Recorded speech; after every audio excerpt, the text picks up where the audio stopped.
Frontier carries out research and conservation projects in Tanzania, Uganda and Vietnam in collaboration with institutions in the host country and around the world, including the University of Dar es Salaam and Kew Botanical Gardens in London.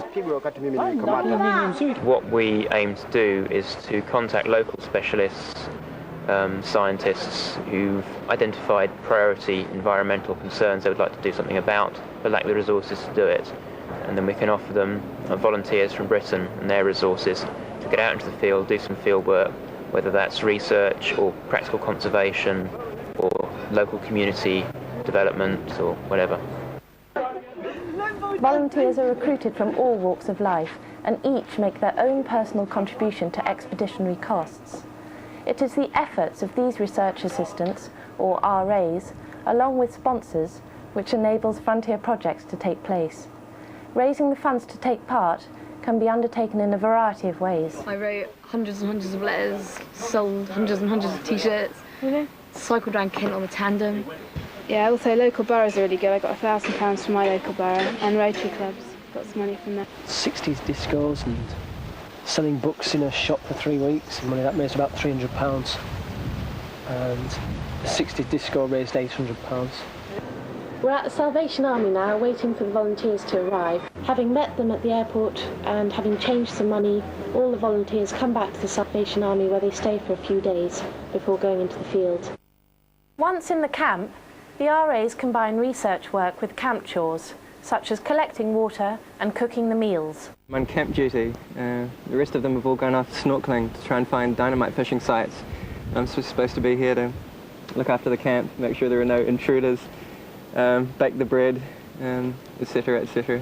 Okay, this is Killandoney Market, just doing the weekly shopping trip for the camp in Newtown there. Fresh produce is bought in the local market. The smells, colours, sounds and bartering are exciting and give you the chance to practice your Swahili. The food is then cooked back in camp by those on camp duty. What time's lunch? A couple of hours' time, about 3, when the people get back from Langridge. Since the ingredients are simple, it's a good thing to be creative when cooking. Oh, football. The wait can be long, but is often worth it. What's that stuff?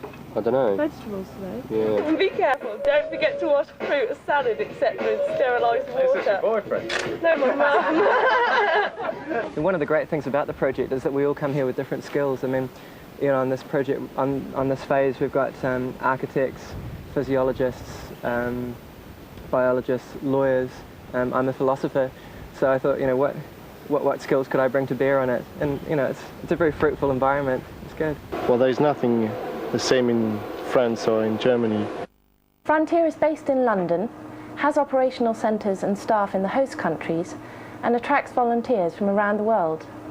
In Tanzania, there are 3 Frontier projects studying marine ecology, mangrove delta dynamics, and coastal forest biodiversity. Here, on the narrow East African continental shelf, lies the only surviving pristine reef system in the western Indian Ocean. Mafia's reefs are home to a staggering variety of marine life which, in turn, support the local community and fishermen from far up the coast. This delicate network of interdependent relationships, like so many others, is now in danger. The Frontier Tanzania Mafia Island Programme was established in response to this threat, as Programme Coordinator Will Darwell explains. The project here started in 1989.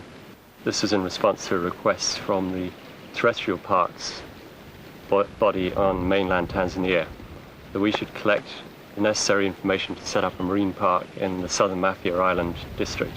What they're trying to do here is really quite unique and quite exciting in the sense that it's multidisciplinary, it's multi-user. They're looking at how an ecosystem can be protected, considering that it's used by a local population. My name's Nick Dolby. I'm the Assistant Marine Research Coordinator for the Maffei Island project. This is the lab where we tend to do most of the writing up of the day's surveying that we've been doing. And we've got fish posters which help people sort of confirm their identifications. We've also got shell collections. We're going to start doing some shell work. Things like corals for just confirming identifications.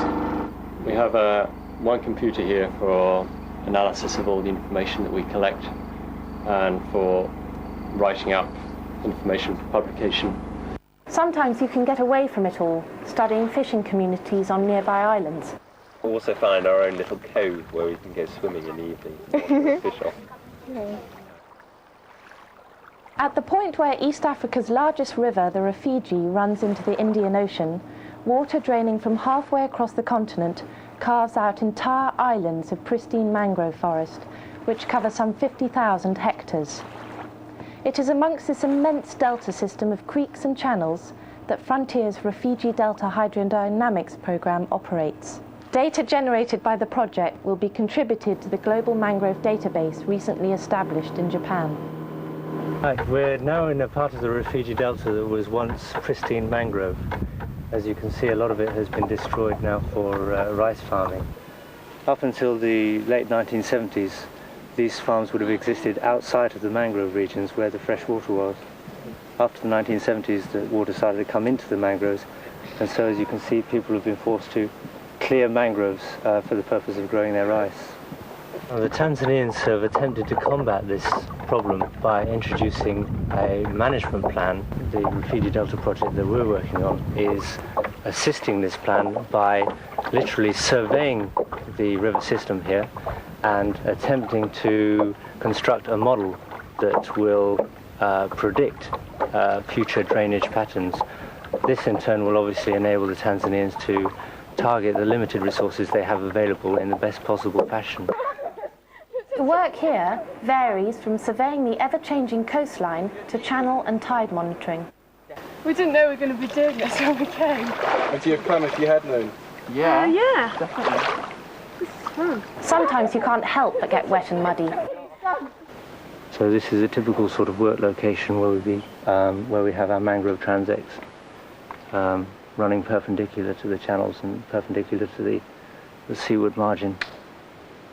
Currently we're just conducting vegetation surveys, sediment distribution surveys, and also we're monitoring rates of accretion or erosion within the transects themselves to see if we can see what's happening to the actual land profiles in the area. There's beach-based work too.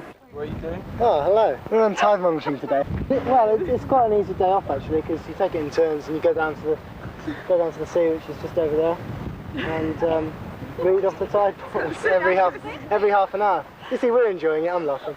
So, okay.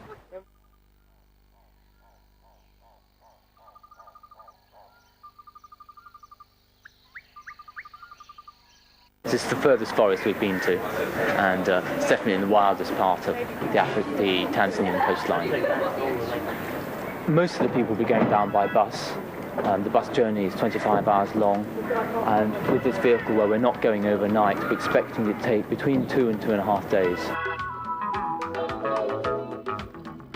The coastal monsoon forests of Tanzania are restricted to limited and often inaccessible hilltop sites within 80 kilometres of the Indian Ocean.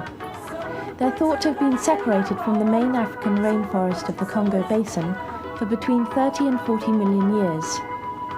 The Frontier Tanzania Coastal Forest Programme has so far undertaken detailed investigations in more than 20 sites, and it's thought that the same number again have yet to be explored.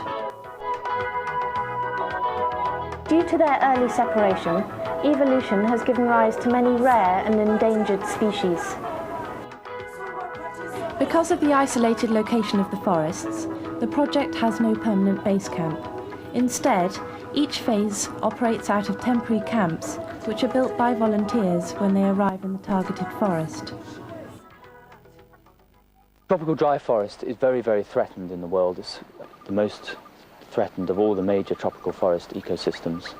The reason is that once it's cleared and fire gets in, it will not regenerate.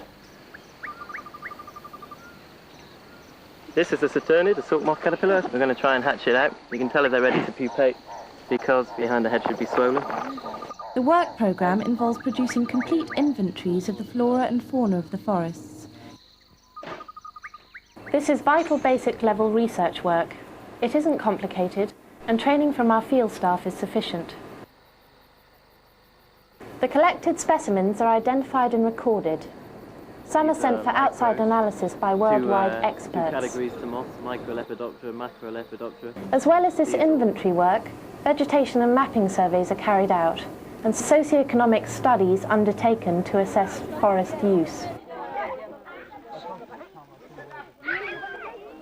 Tuba Tanzania, wanacheza kitu kama hii. So this is the local equivalent of the pinky toy. Frontiers projects have made considerable inroads to world conservation. Every RA has made a difference. We've had a good time. Very good time. Yeah, it's been great. Brilliant time. Most about it. Going into the mangroves, really, is the best. And I don't know. I mean, I've enjoyed actually meeting the people here. You know, they've been really, really friendly and approachable, and it's just been really the whole experience has been quite a nice one. I do recommend it very highly.